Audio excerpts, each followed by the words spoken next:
Hi dear student, मैं आपकी Gauri ma'am Gauri steno word में आप सभी का स्वागत करती हूँ। मैं इस प्लेटफॉर्म पर हिंदी इंग्लिश डिक्टेशन की स्पीड प्रैक्टिस क्रमवार तरीके से करा रही हूँ, जो आपके सभी स्टेनो एग्ज़ाम के लिए बहुत ही महत्वपूर्ण है।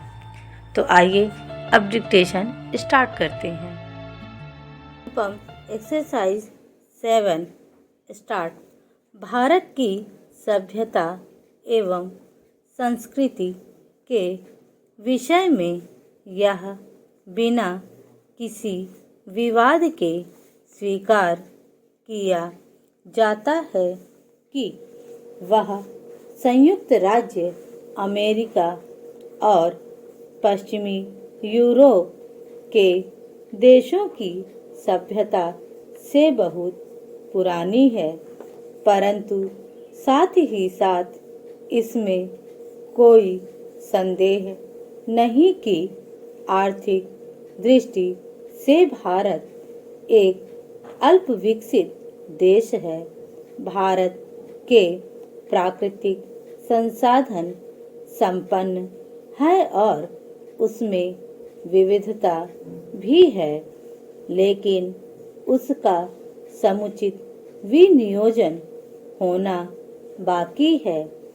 भारत में अंग्रेजी शासनकाल में यद्यपि अर्थव्यवस्था में कुछ परिवर्तन हुए हैं, तथापि यह निश्चित रूप से कहा जा सकता है कि इस देश का आर्थिक ढांचा मूलतः अविकसित है। नगरों में आर्थिक जीवन कुछ बदला हुआ नजर आता है, परंतु उसका भारत की अर्थव्यवस्था पर व्यापक प्रभाव नहीं पड़ सका है। डी.के. रांगेड़कर के अनुसार भारतीय अर्थव्यवस्था के स्वरूप का अनुमान कुछ बृहद उद्योगों अथवा बम्बई, कलकत्ता, मद्रास या दिल्ली के व्यापारिक जीवन से नहीं लगाया जा सकता।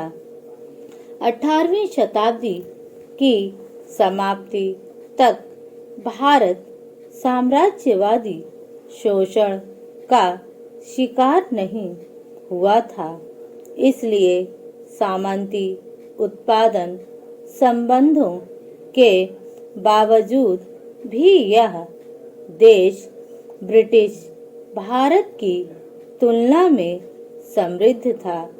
भारत की आर्थिक संस्थाएं, उत्पादन विधियां और तैयार वस्तुएं उस काल के किसी भी उन्नत देश की तुलना में नीचे स्तर की नहीं थी।